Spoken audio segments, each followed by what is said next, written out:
It's time for My Favorite Husband, starring Lucille Ball. Hello, everybody.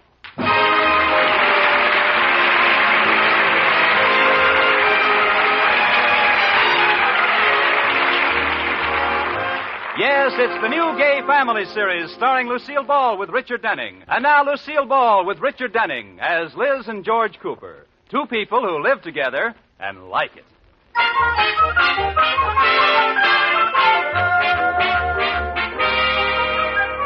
As we look in on the Coopers tonight, George is on his way to work and is about to drop Liz off at Findley's bookstore, where she's going to practice that quaint American custom known as exchanging your Christmas presents. You know, I'm really lucky, George. This book you gave me is the only present I have to exchange.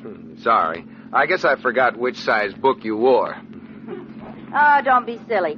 It's just not the kind of book I like, that's all. I have no interest in it. Oh, then why did you wait 2 weeks to exchange it? It took me that long to read it. Liz, that's cheating. No, it isn't. If I didn't read it and find out I didn't like it, how could I tell whether I wanted to keep it or not? There must be an answer to that. Oh, there's Findley's, honey. I get off here. Well, goodbye, baby. Aren't you going to kiss me goodbye? Oh, wait a minute. Oh, George, you don't have to get out and come all the way around and open the door for me. Oh, I wasn't going to. My coat was caught in the door. Thank you, Sir Walter Raleigh. Well, goodbye. See you tonight. Hey! You forgot to kiss me! Oh.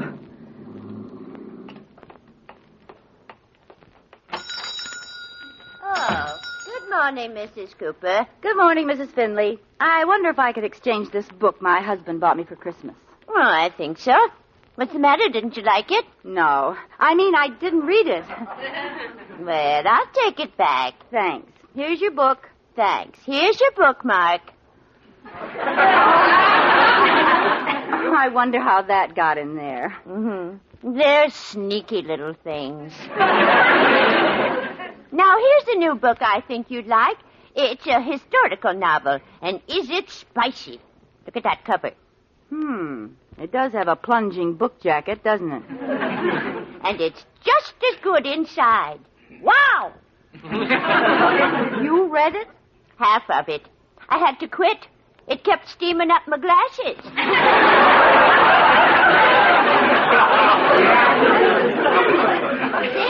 Say, here's just the book for you. It's about marriage. The Second 10 Years Are the Hardest by Thomas J. Crendleston. Well, I certainly don't need it. George and I have been married 11 years, and we're very happy. He's got a whole list of danger signs that tell if your hubby's losing interest. No. You see? Here. Does your husband read the newspaper at the breakfast table? Look, if George ever lost interest, I certainly wouldn't need a book to tell me. What was that? Does your husband read the newspaper at the breakfast table? Absolutely not. And what of it? Did Mr. Cooper read the paper when you were first married? Well, no, because we were holding hands all the time. He didn't start reading till he learned how to turn the page with his nose. Well, if you don't want this book, let's see what we Wait can... a minute, Mrs. Findley. What else does that dope have to say? Number 2. Does your husband remember to kiss you goodbye? What's the next thing? Does your husband still open the car door for you? Wrap that book up, Mrs. Findley. That man knows what he's talking about.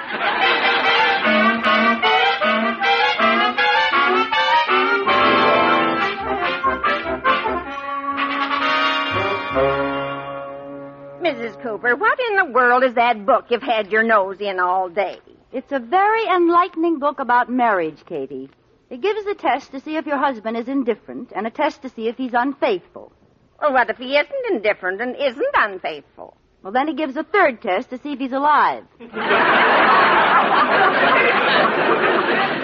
certainly don't need it. I've never seen a happier couple than you and Mr. Cooper. Well, we'll see. If George passes the tests, I may keep him. Well, that's big of you.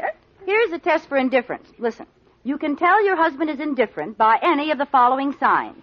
A, he doesn't stand up when you enter the room. There goes half the marriages in the country. B, he doesn't remember your anniversary. There goes the other half. C, he has stopped doing nice little things for you, such as picking up a handkerchief or other items you may drop. What do you think George's score will be, Katie? You're not going to actually test him out, are you? I certainly am. Tonight after dinner, I'm going to walk into the living room, drop my handkerchief, and say, George, do you know what day this is? No. Yes. And if George doesn't leap out of his chair, pick up my handkerchief, and say, our anniversary, watch out. Wait a minute. Today isn't your anniversary. I know it. But does George know it? We'll find out.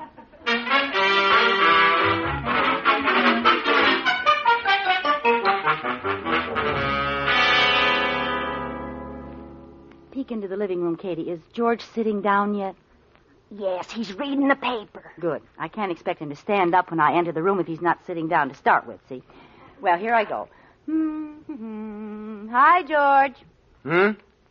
Hi, George. Hi, Liz.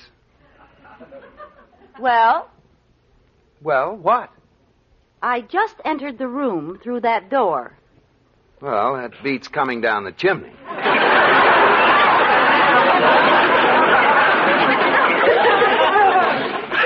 Yes, doesn't it? Well? Well, what? Why don't you sit down, Liz? Why don't you stand up? Well, why should I? Is someone playing the Star-Spangled Banner? No. You want to see who's tallest? No. Oh, I know. You want to get this chair. Well, nothing doing. I was here first. And besides, my shoes are too tight. Well, don't just stand there looking at me, Liz. Come on, sit down. Make yourself at home. All right. I will. Oh, Liz, you dropped your handkerchief. I did? Yes, there it is, right down by my feet. Thank you. Oh, wait a minute before you pick it up, Liz. Yes. While you're down there, will you untie my shoelaces? George Cooper, I hate you. What's the matter with you, Liz? Were you under the dryer too long today? I'll give you one more chance. George Cooper, do you know what day this is? Uh-oh. Of course I do, dear. I bet you thought I'd forgotten. What? I have a present for you right here in the desk drawer. Good heavens, it is something, and I've forgotten. Here you are, darling. Many happy returns of the day. Well, thank you. What's it for? Happy anniversary, honey. This is not our anniversary. Oh, it isn't? I mean, of course it isn't. Happy birthday, darling.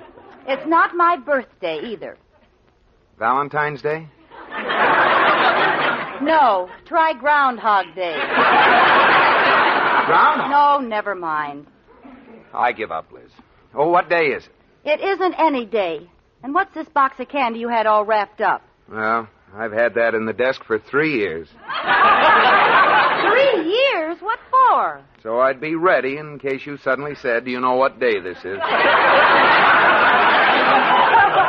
that's a sneaky trick. I don't get this whole thing, Liz. It isn't any special day. It is, too. It's the day I found out you don't care about me anymore. Liz, what's the matter with you? Don't speak to me, you can't.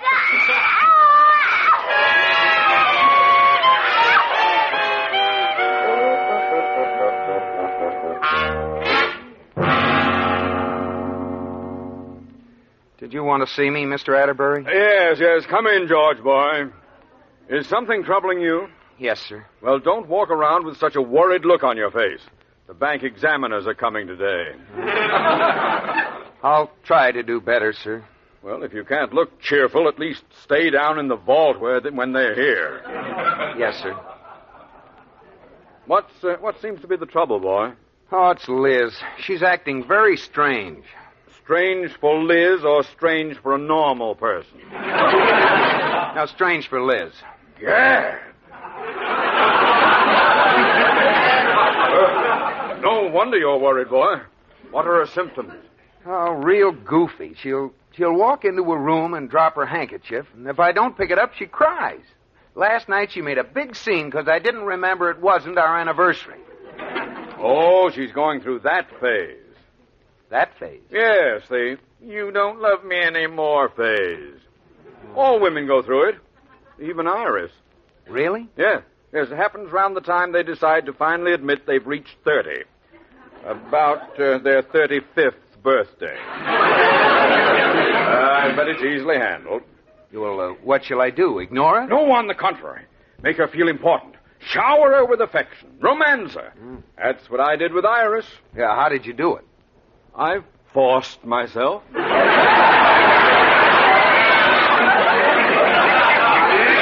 I meant, how will I go about it? Oh, well, when you go home tonight, take her some flowers. Oh, flowers, huh? Yes. And then, just as she's recovering from the shock of the flowers, you suddenly announce that you're taking her out to dinner and dancing. Oh, do you think it'll work? Go home and try it, boy. You'll be surprised.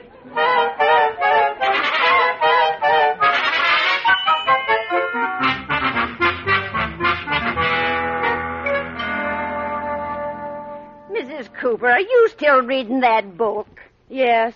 Last night I found out George was disinterested. Now I'm finding out why. What does the book say? Well, according to Crandallston, a husband may be disinterested for any of the following reasons. A, now this is funny, he feels inferior to you because you have a greater mentality.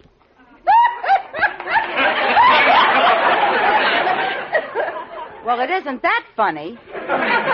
Sorry. B, perhaps there's another woman? Oh, now that's ridiculous. Not Mr. Cooper. Another woman, huh? As long as you've been married, he never even looked at anyone else. Another woman, huh? Oh, Mrs. Cooper, you're being silly. Well, we'll find out. Look at this next paragraph. Some sure signs of unfaithfulness. What are they? You can tell that your husband is unfaithful by any one of the following signs. A, if for no reason at all he brings home a gift like a bouquet of flowers. Well, I've never seen Mr. Cooper bring you flowers. Well, lucky for him is all I can say. You're safe there. I'm not through yet. B, if your husband suddenly starts romancing you and suggests dinner and dancing. Well, there you are. He passes 100%. Yeah, I guess you're right, Katie. I'm getting all excited over nothing. You know, I should be happy I've got good old, dull old George. Honey, I'm home. Larry blows, old faithful. I know just what he'll do, Katie. What? He'll come in, give me a peck on the cheek, read his paper, eat dinner, and fall asleep in his easy chair. He ain't much, but he's all mine. Well, I'll go put dinner on. Hello, George. My darling. Oh, my beautiful wife. You look ravishing. Who, me? You, my little baby doll. Come on, give me a great big kiss. What are you holding behind your...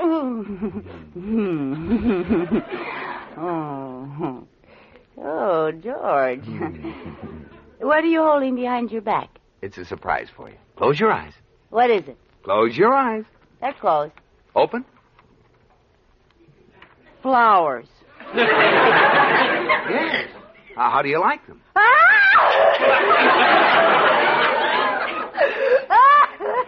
Hey, what is this anyway? Oh, George, how could you bring me flowers? Because I love you. And that's not all. I've made arrangements to go to dinner and dancing tonight. You monster! Monster? Oh, Liz, will you please give me an explanation? Yes, I'll be glad to. Well, what is it? Don't ever speak to me. That's what is it.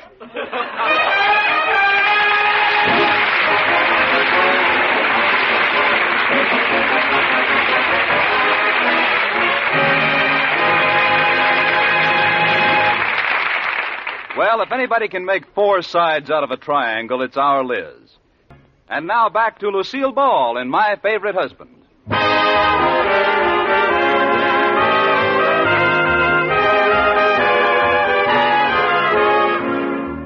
Well, it's the next morning, and Liz Cooper is feeling pretty blue because of, quote, another woman, unquote, in George's life.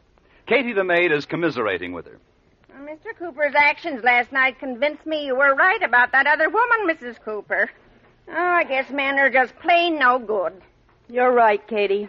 But unfortunately, there's nothing else to marry. Well, Here he comes. Good morning, Liz. Good morning, Katie. Look, Liz, at least you might give me an explanation. I haven't done anything. Katie, what is this? I haven't done anything. He hasn't done anything. I do that too, you know. Thomas J. Crandallston certainly had you pegged. Who? Never mind. Oh, I'm going to make a phone call. Suit yourself. Who do you suppose he's calling, Katie? I wouldn't know.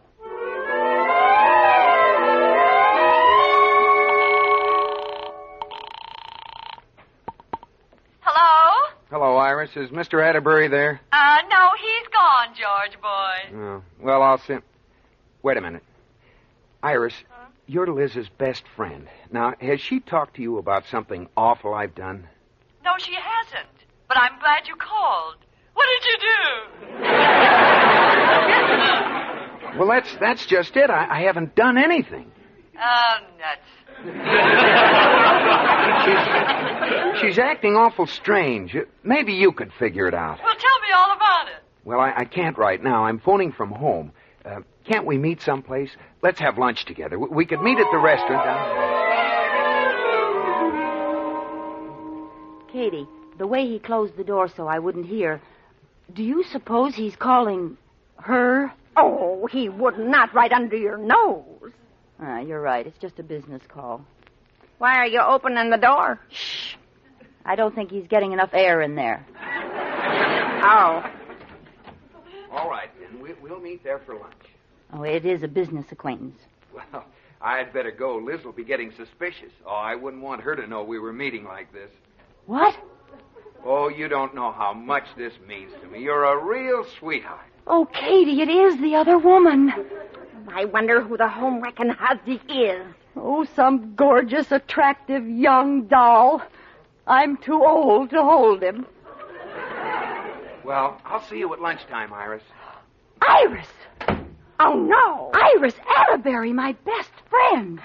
She stabbed me in the back right under my nose. I'll take care of her. What are you going to do? I'm going down to see Mr. Atterbury. Oh, do you think you should? Why not? He's in this triangle, too. And we hypotenuses got to stick together.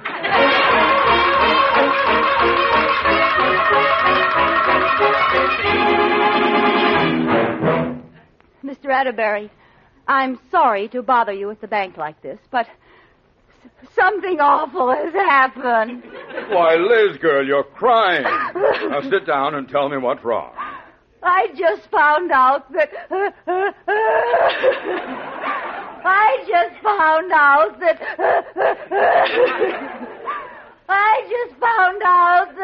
Don't go all the way back to the beginning each time.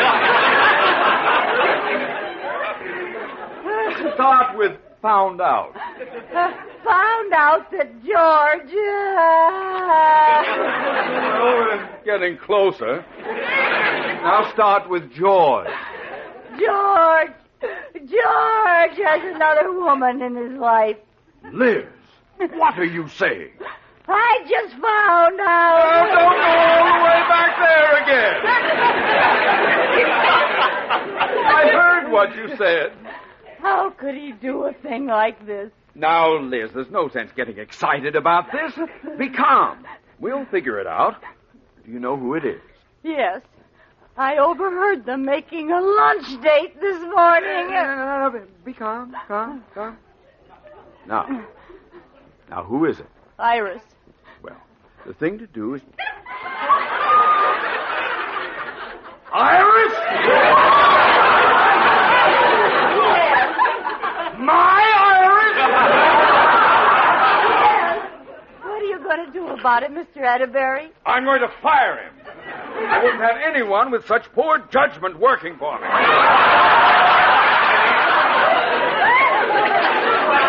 Why would he ever give me up for her? Iris and George, I can't believe it. You know what that young upstart needs? Glasses? Besides that, a good thrashing. You said they were having lunch together where? I don't know. Come on. We'll go to every restaurant in town. Mr. Atterbury, when we find George, will you do me a favor? What? Give me first crack at him.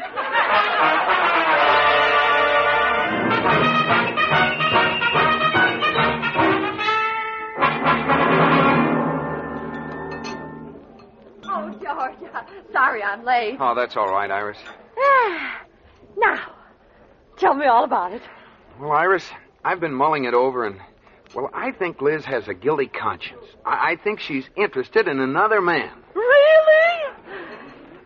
I mean, really? Oh, George, you're jumping to conclusions. So suppose I tell you I even know his name. No. Yeah, she let it drop this morning by mistake. Who is it? Thomas J. Crandallston.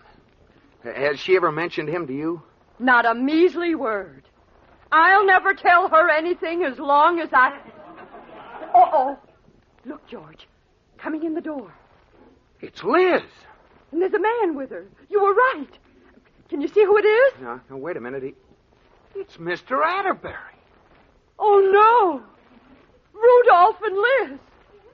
No wonder she didn't tell me. Ah, there they are, Liz. I see them. George. Liz, you and Mr. Atterbury. Iris. Well, if it isn't Rudolph, the red-nosed philanderer.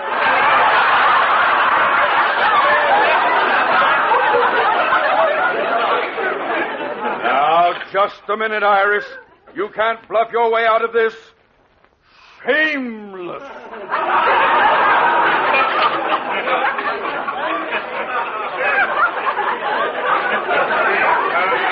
Fluffy, I've got nothing to hide, Thomas J. Crandallston. What? I think you owe me an explanation, Liz. I owe you an explanation. After I find you in a love nest with an old crow. Old crow! Now, just a minute. I happen to love that old crow. And you're no spring chicken yourself. Don't forget those red feathers are all dark at the quills. Atterbury. Don't you talk to Liz that way, fatso.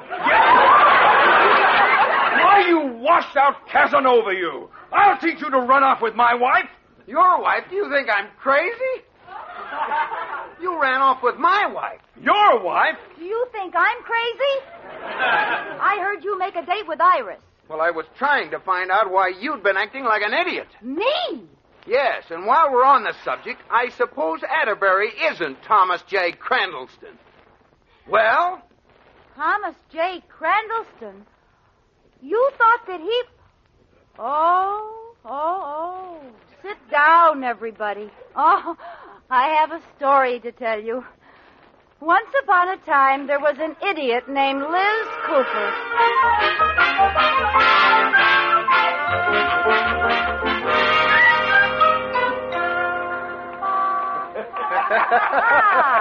Well, we finally got that straightened out. That whole mess just because I forgot to open the car door for Liz. Yeah. Well, Liz was perfectly right. You tell him, Iris. Well, here's my car. After you, George. Hey, George! Wait for us! Oh, Gad, we've forgotten them again. I'll turn around. Don't be a fool! Keep driving, boy! Head for the border!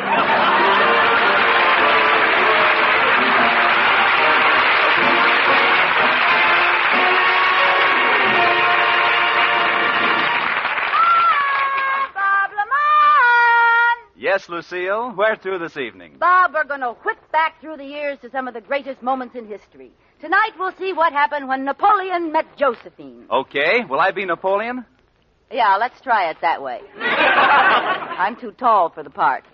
Here we go, Wilbur.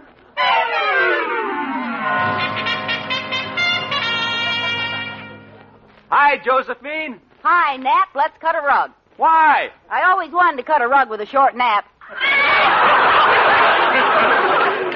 But I must leave for the Battle of Waterloo. Can't we sit this last one out? Well, okay, we can hold hand. You mean hold hands? No, I mean hold hand. You always keep your other hand stuck in your coat. What happened? Did you break a strap on your underwear? No. You got a dishpan hand? No. Are you keeping a baby chick warm? No, you'll never guess. Well, give me a hint. All right. It comes in 6 delicious flavors. Strawberry, raspberry, cherry, orange, lemon, and lime. Yes. What could it be? The flavors are locked in so they can't get out till your first delectable spoonful. Gee, I know it as well as I know my own sponsor. Look for the big red letters on the box. They spell J. Go on. E. Let me take a look. L. Got it? No. Let me take a peek. Ooh, Jell-O. Yes, and Jell-O spells a treat. The heck with Waterloo. I, Napoleon, the Emperor of France, will stay here and have Jell-O with you. Oui, oui? Woo! Good night, Nappy. Good night.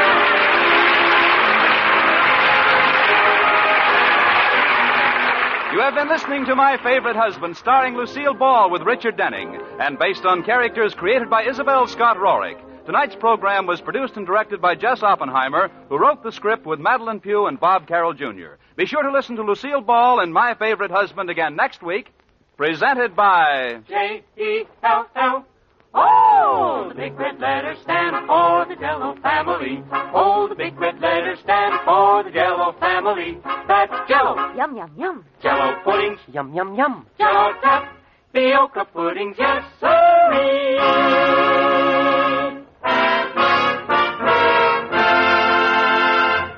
Oh, it's log cabin syrup for mine. With that real Northwoods flavor, so fine, oh so fine. Blended cane and true maple, it's tops on your table. That real maple flavor does pancakes a favor. It's log cabin syrup for mine. Yes, Log Cabin is the syrup with that delicious Northwoods maple flavor. It's America's most popular quality table syrup. Enjoy it on waffles or pancakes for Sunday night suppers, as well as at breakfast. It's log cabin syrup for mine. Listen to Lucille Ball and My Favorite Husband again next week. Bob Lamont speaking. This is CBS, the Columbia Broadcasting System.